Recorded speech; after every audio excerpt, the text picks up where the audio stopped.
guys, and welcome back to my channel.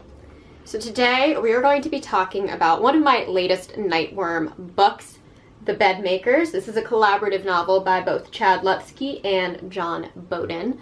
If you watched my most recent Nightworms video for February 2024, what year are we in? 2024, I just got this in that box, and as I said in that unboxing video, I've never read anything by John Boden before, and the only thing I've ever read by Chad Lutzke was his collaborative novel with Tim Meyer, who is an author that I love, and that book was called Wormwood. While I did like that novel, out of all of my Tim Meyer reads, it's not my favorite. So I was really interested to see this because, again, authors I'm not really accustomed to reading, an author I'd never heard of before as well. And I know that Chad Lutzke is a very, very respected name in the indie horror lit community. So I'm going to read the back of the book for you guys very, very quickly. It says, after two elderly men tire of their homelessness in downtown Chicago, 1979, they hop on a train in search of work out west. But before their last stop, a traumatic event in an empty train car steers their once hopeful journey into a path of chaos filled with deceit, murder, grave robbing, and dormant secrets. So when I read this initially, I expected the entire book to be set on a train.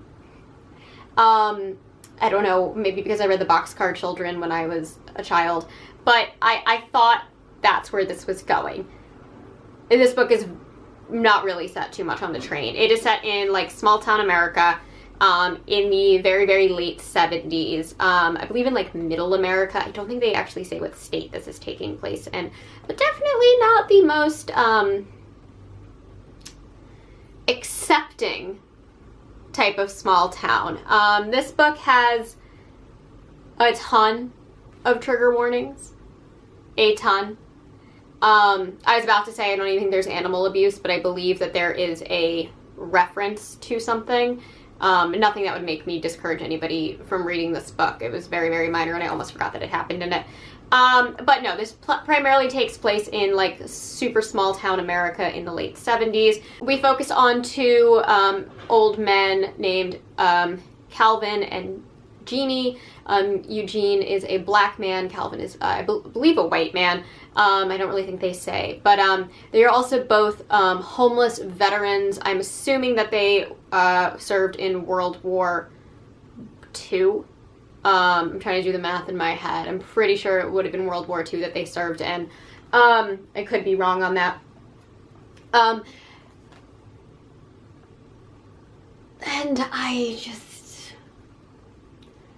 this book is really short.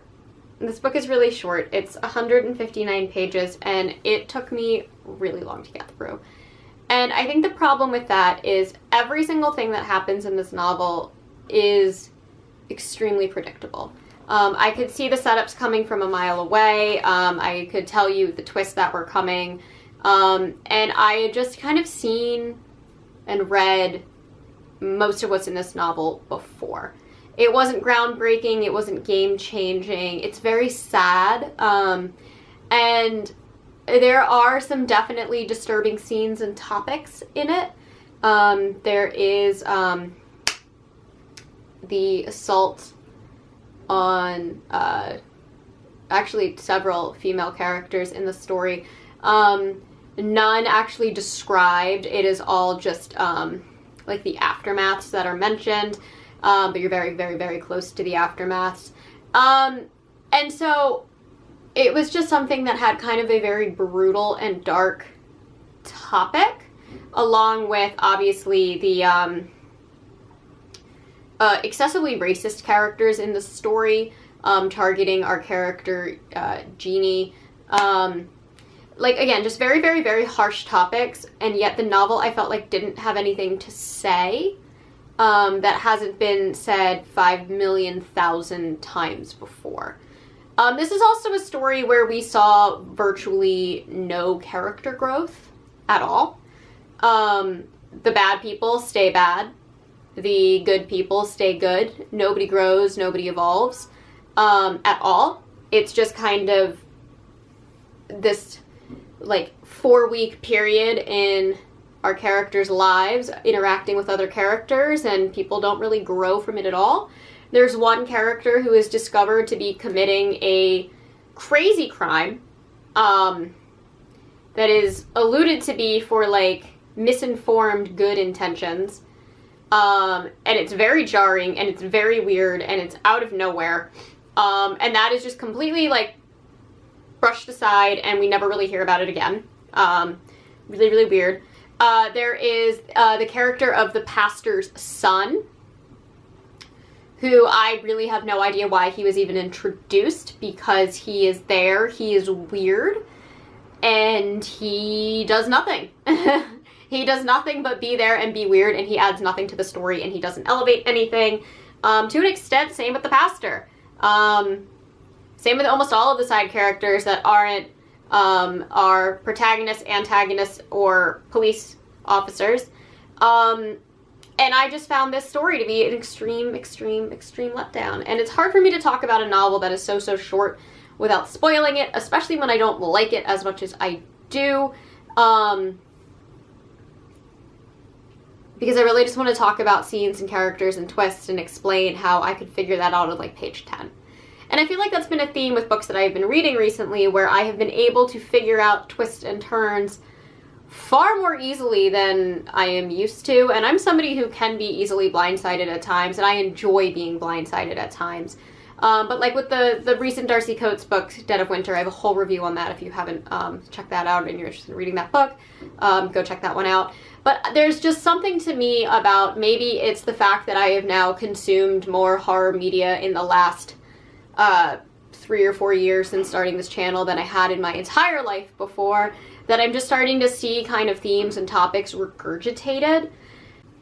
But then I think of authors like Grady Hendrix and Stephen Graham Jones and Ronald Malfi, who are doing things, and CJ Tudor with The Drift, who are doing things that have been done before in new, interesting, and intriguing ways, and kind of wrapping it all up in this crazy, nuanced way and presenting it to the reader as something that you haven't seen before, that's wholly unique. The September House by Carissa Orlando. I think that is a brilliant example of a way to do a haunted house and do it in a fully unique way. Silent Key by Laurel Hightower. Same kind of concept. Haunted house in a way we have not really seen done before. And so just reading something by this author, Chad Lutzke, who's supposed to be very, very iconic and well-loved, and just seeing a book that is just painfully cliche and predictable. And obviously I don't know much about John Boden, but he did it too. Was just kind of stunning to me. And again, like, I've heard that Chad Lutzke is known for being very brutal. And so one of the things that I noticed with both Wormwood as well as the Bedmakers, and maybe I just went with 2 books that have similar themes, is there's kind of this weird, like, brutality based on, like, the sexual tension surrounding, like, men and women, especially teenage characters. Why is that the focus of the disturbing nature in these books? Like, yes, that is a very disturbing thing, and yes, at times can be done to prove a point, further a story, make a statement in a tasteful way. But when you're writing it just to be your shocking factor, I find it strange. And I look at authors like Christopher Triana, who is a very notably brutal and extreme horror author, and yet he is so tasteful in the way that he writes some of his extreme scenes, especially on those topics, that it never seems gratuitous and for shock value, and it's always there to further the character development or the plot in some way to make his overarching statement.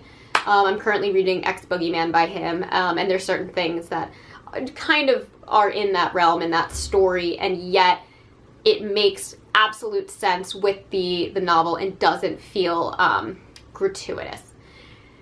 And granted, this one isn't gratuitous. It's just a thing that I've noticed in both of the Chad Lutzke co-authored books that I've read. The other thing too that I found interesting was he has this narrative on racism in here, or they do. I have to remember to give John Boden credit. I'm sorry, I don't know him that well. I do actually own a book by John Boden that I got in a very previous Nightworms, and I've never read it, so I will give him a shot as well. I'm also going to give Chad Lutzke's solo work a shot as well. I'm not going to judge the authors based on their collaboration. to an extent. But his narrative with the topic of racism in small town America in the late 70s, I felt like had a point, and then kind of the twist and reveal of what was happening with it, it got really, really blurry, and kind of felt like it was an excuse for a character who isn't racist to act in that manner. And to me, it was just like,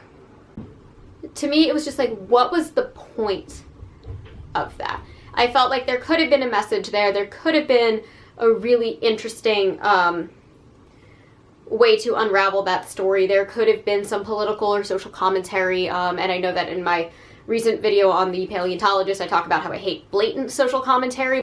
This was a way to do more of a subtle, not quite thrown in your face social commentary about a topic that should be absolutely talked about. So I don't know. I gave this a 3-star because I didn't hate it. To get a 1 star, I have to absolutely loathe it and want to DNF it and keep reading it because for some reason I have to. 2 stars, a book that I want to throw out a window, but I finished it by choice. I never wanted to throw this book out of a window, but I definitely did not enjoy it. I think it had some pretty moments. I think it had some gruesome moments. I think I liked the dialogue. I actually did quite like the dialogue in this book. So I didn't despise it. It's not a bad book. It's just not a book that I like.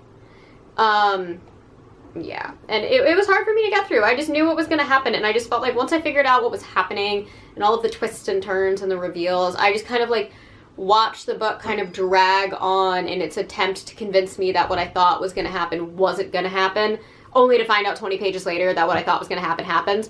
Oh, Lord. Also, for anybody wondering if you're trying to find this book on Goodreads, it is the Bedmakers. Bedmakers is one word. I know it's spelled like 2 here, which is why it took me a second to find it on Goodreads, and I know I had somebody who watched my Nightworms video who had a similar problem, so if you are looking for it and you want to look up for reviews, look for that. I don't know. Let me know in the comments down below if you guys read this after getting it in your recent Nightworms package, or if you just picked it up on your own and had similar thoughts. I want to know if I should pursue Chad Lutzke or John Boden solo first, like which one I should go after. But yeah, I wanted to love it, and I didn't. I don't know. There were moments too that kind of felt like, and I take this with a grain of salt, but like the cheesiness of a Steven Spielberg movie. And this isn't me like hating on Spielberg, even though I'm honestly not the greatest fan of Spielberg, but there's kind of this this kind of like cutesy nature of having like the teddy bear in AI, and like the ending of Saving Private Ryan fading with like the flag waving, and there's this just kind of cliche, safe, tame, warm and fuzzy, all-American trials and tribulations to overcome vibe with this book, and that's just not what I'm looking for in horror. If I want cozy horror, I'm going to pick up Darcy Coates. I'm going to pick up like twisty-turny horror with Riley Sager. I want something that, if you're going to talk about really extreme and depraved and upsetting and awful things and characters, I don't want the kind of warm fuzziness and wholesome nature that the ending of this book has. The topics in this book do not warrant the weird happy ending tied with a bow overlook all of the craziness that was completely ignored once you find out that so-and-so is a grave robber, and everybody's just like, well, who cares?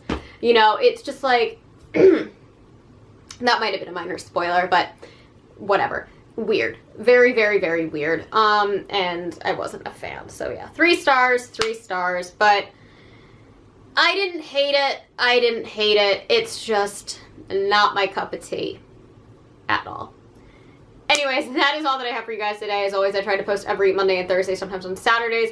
I'm going away this weekend, so I won't have a Saturday video. I think I'll just have a Monday, and my Thursday video will probably be delayed, but just so you know. Anyways, thank you guys so much for watching, and I will catch you all in the next one.